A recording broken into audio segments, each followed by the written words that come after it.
Hey, so welcome back to the channel. So before I start this video, I just want to say that if you are new and you didn't see last week's video where I did the Vader Hunt for Yoda video, then please go check that out. It took me a lot of work and it's not me talking, it's a story that I put together about Yoda being hunted by Vader. Now I'm saying that, chances are that video got a lot more views than this one because it's not just me yapping on, but still, if there is a chance that you did miss it, please go check it out. I'm sure you'll enjoy it. But on to today's video. So one thing that's always stood out to me is how much better Star Wars looks in comparison to other sci-fi franchises, particularly ones that were released around the same kind of time. Now, the big one to look at, and the obvious one, is Star Trek. And I'm not just going to compare it against that. Certainly that's going to be on here, but certainly that is not the only focus of this, because there were loads of other stuff, not just in series but also in films and things like that.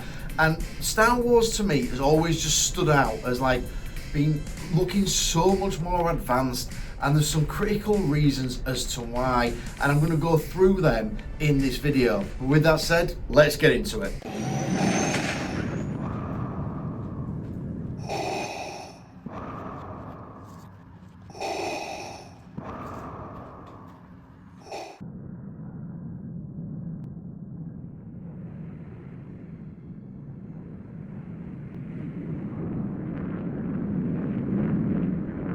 So to do this video, we're going to have to go back in time, guys. So let's get into black and white and have the fuzzy screen, and let's go. Obviously, I'm not doing that for the entirety of the video, guys. I'm just playing with some editing. So first thing to note is that Star Wars, the original film, came out in 1977. Holy smokes, that film is an old boy now. Sorry for anyone that was born in 1977 or for that, I don't mean to insult you, and I'm not that much far behind, to be fair, I assure you. But anyway, if you want to have a guess at my age, feel free to do so. But yeah, so Star Wars was actually released in 1977, and when it came out, it absolutely blew everything else out of the water. Nobody had seen anything really like this in terms of like it's just technical and its visuals and just everything surrounding it. It really blew everything else again out of the water. It must have been amazing to see it. I'd have loved to have been able to go back in time and see it released at the cinema. But anyway, there's another core reason as to why, and this is in my opinion, Star Wars still looks so good today. And I'm going to be going down a theme of less is more. And I'm going to start with the costumes. Now, the costumes are things that you've literally seen all the time throughout the film, throughout the characters. I'm talking about the officers, I'm talking about the rebels, I'm talking about the stormtroopers. And let's just sort of segment these up. So the first ones we're going to look at is just the officers' uniforms. And they are very, very basic. It's just a basic uniform. It's not designed to look fancy or designed to look futuristic or anything like that. It's just a very basic, just grey kind of toned uniform. With obviously you've got your insignia on it and what have you. But again, it just looks very, very basic. And it's really taken inspiration from officers in real military, obviously in the modern day. And that, again, that theme, less is more, really, really works because it didn't look futuristic at the time, it looked of the time, but that still works today.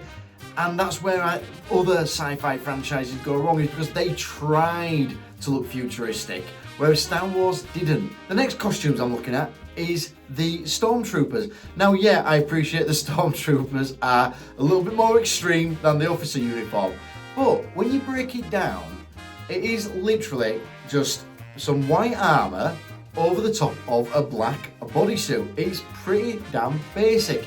And the actual arm pieces that are on the arm, the chest, the legs, they're just there to look functional and just look to try and protect the soldier. The one bit that's probably a little bit more out there is the stormtrooper helmet. But you know, they absolutely nailed the look of it. It looks of the time then, it looks of the time now. It doesn't look futuristic, it doesn't look old-fashioned, it just looks like it belongs.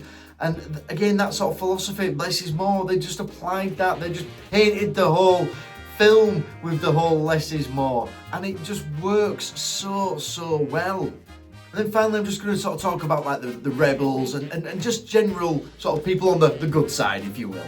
But apart from the rebels, which have got their kind of uniform, which again is just very basic, it's just black pants and just a navy kind of top. But you've got like, again, Luke Skywalker, or even people just in the canteen, what have you, they're just kind of wearing normal, some of them look grubby type clothes. I guess the only people who don't is like Obi-Wan Kenobi, because he's got his robes, but that tries to make him look sort of like, a monk or religious, I guess, in a way. And yeah, it works, but let's just take Han Solo, for example. He's just wearing pretty much basic attire. I mean, obviously, if we saw someone wearing Han Solo's gear walking down the street, we'd notice it, because we'd be like, oh yeah, look, he's dressed as Han Solo from Star Wars. But let's say Han Solo never existed and you saw someone wearing this attire just walking down the street, you wouldn't second glance at him. You'd just think, oh yeah, it's just normal attire. And that is where, again, Star Wars got it so perfect, because they're not in fancy futuristic uniform suits, particularly on the good guys side. They're just in normal attire. And on the bad guy side, if you will, their uniforms, they're not designed to look like extreme or have some kind of crazy function. They're just designed to look like, yeah, we're part of this team, that's it. And that's why I think it still stands up today in terms of its aesthetics, is because the costumes that all the people are wearing just look current. It worked then and it works now, and it keeps it current. It doesn't make it look old-fashioned. And that's just so surprising, because if you look at other, again, franchises back then they do look really dated today. And a prime example, and I am having a straight dig at this, not that I've ever watched this, but I'm looking at pretty much the original series of Star Trek. Now you look at their uniforms, and they tried to make their uniforms look like, I guess, more futuristic, more like, I guess, what people in the 60s and 70s thought that people would be wearing in the future. And that is the big mistake right there. Because when the design team back then thought about what people were going to be wearing in the future, they tried to make the costumes look, again, futuristic. But the reality is that they're not going to change that much. They're really not.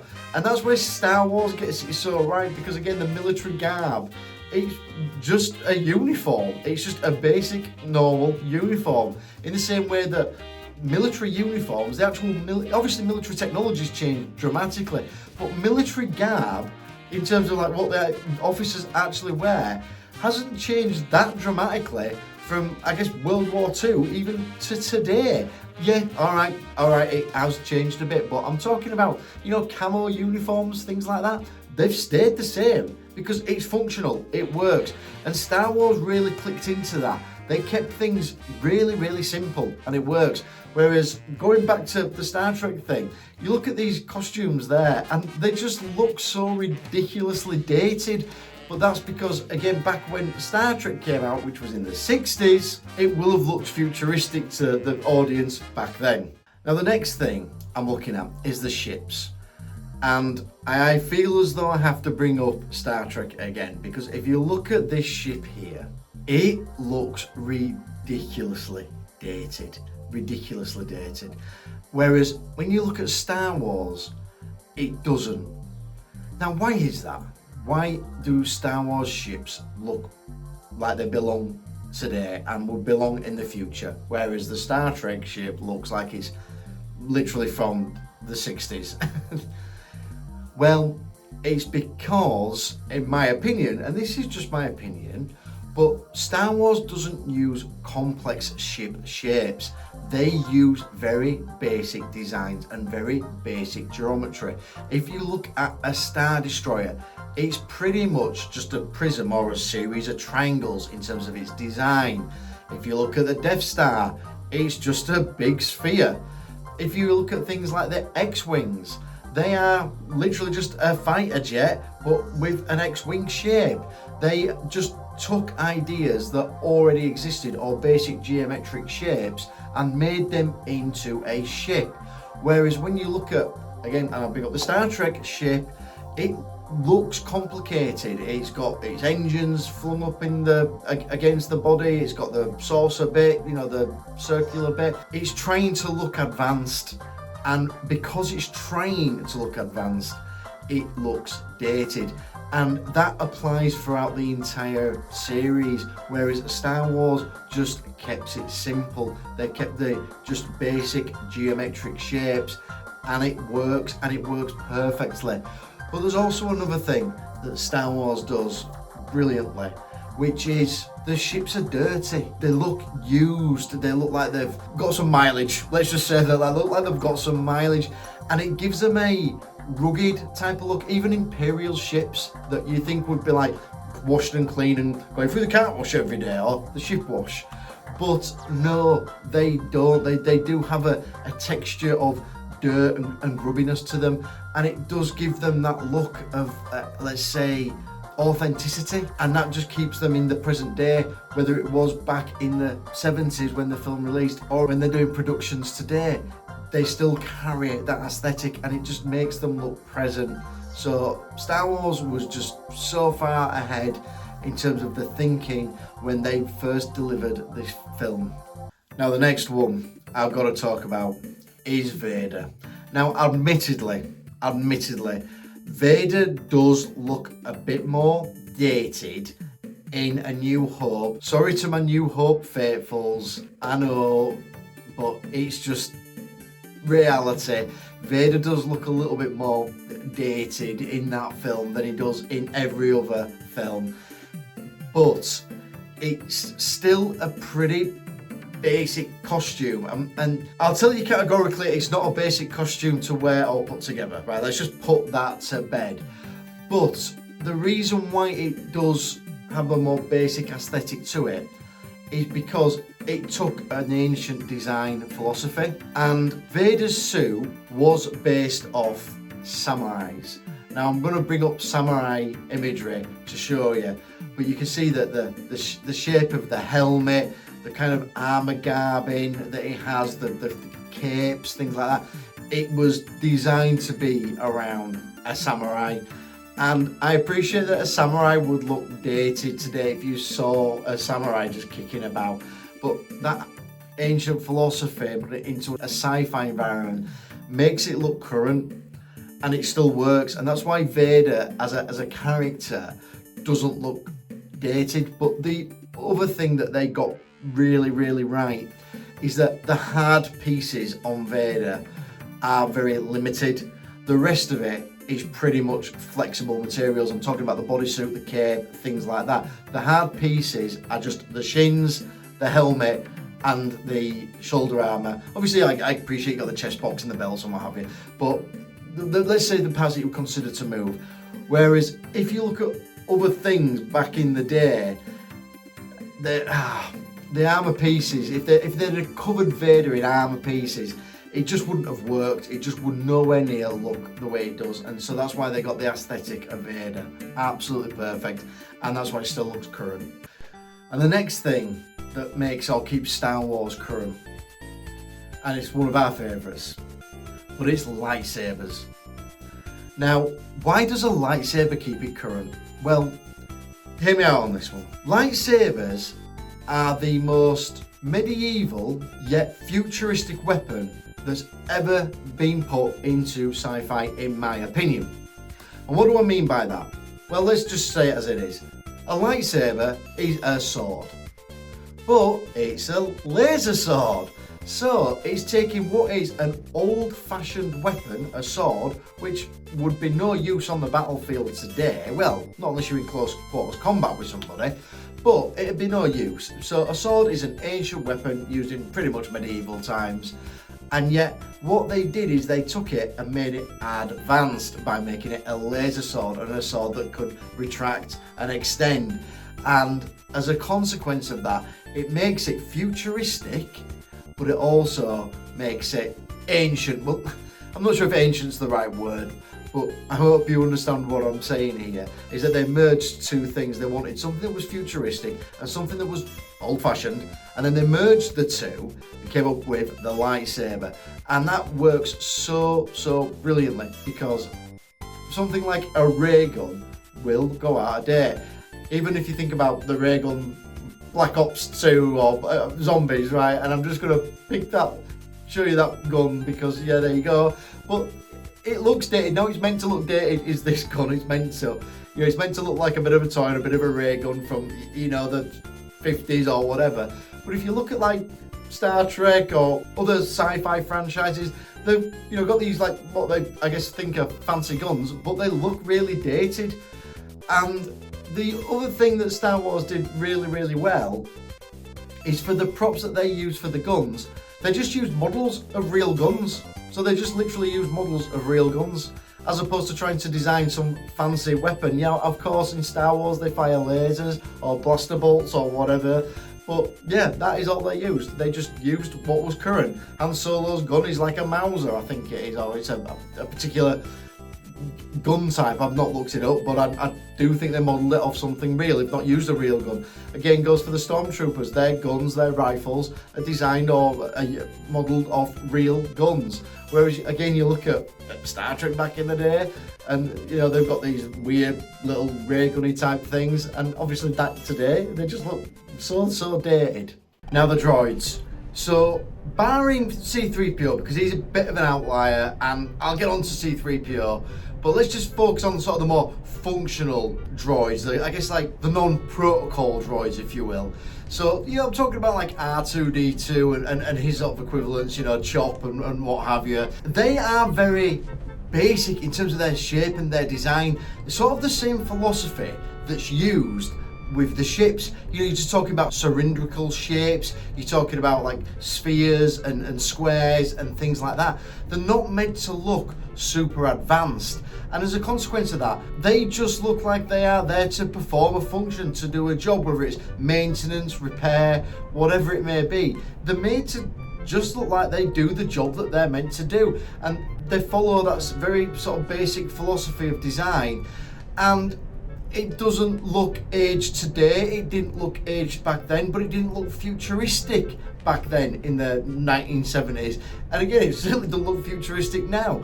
And that's why it just sort of fits into that sort of universe and that design philosophy of just keeping things simple, the less is more attitude, and yeah, it really works. But as I say, C-3PO is a bit of an outlier. And the reason he's a bit of an outlier, because obviously he's a humanoid, and he's a humanoid shape, and there are other sci-fi series that have certainly taken that to another level. However, C-3PO is designed to not move or be able to move in any combative or aggressive fashion. He's a protocol droid, and his job is translation and translation alone. So he's designed to be, even if his systems went haywire and he was trying to be combative, he just couldn't be. There's no way he could, hence the reason why he moves the way that he does. So even though he does kind of look dated in a way, it's almost like he was designed to look dated on purpose, as to not sort of encroach on humanoids. You know, you know that he's not a humanoid, if that makes sense. And so it's almost like they designed him to look retro because of the job function that he has, and as a consequence it sort of makes it look more current. So there we go, that's my take on the droids. And when you compare sort of C-3PO or other sort of droids to, again, other films that were coming out around that kind of time, one that really sticks in mind to me is Logan's Run. And it's a film that my dad used to watch. I remember it just being on TV, and I remember this one scene where they're in this ice cave and there's this weird kind of like robot guy, and look, you can tell it's just a man in a really boxy shaped suit, and it just looks so goddamn dated. It really does look like, oh yeah, that's what people in the 70s thought that futuristic robots would look like.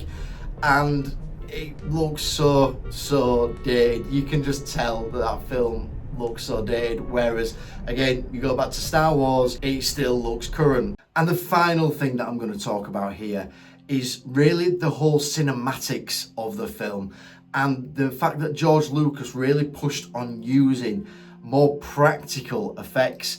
Now, I'm not saying that other series didn't use practical effects and practical models, they did, but George Lucas really pushed the envelope in terms of making sure that everything was done via miniatures and clever cinematography, and just making it realistic and trying to avoid CGI, which really didn't exist back then. And it's kind of funny, to be fair, that he kind of went from one extreme to the other, because you look at the prequels and they are insanely CGI'd, too much CGI'd to be fair, so they kind of look a little bit dated in some ways, you know, particularly certain characters, but hey, there we go.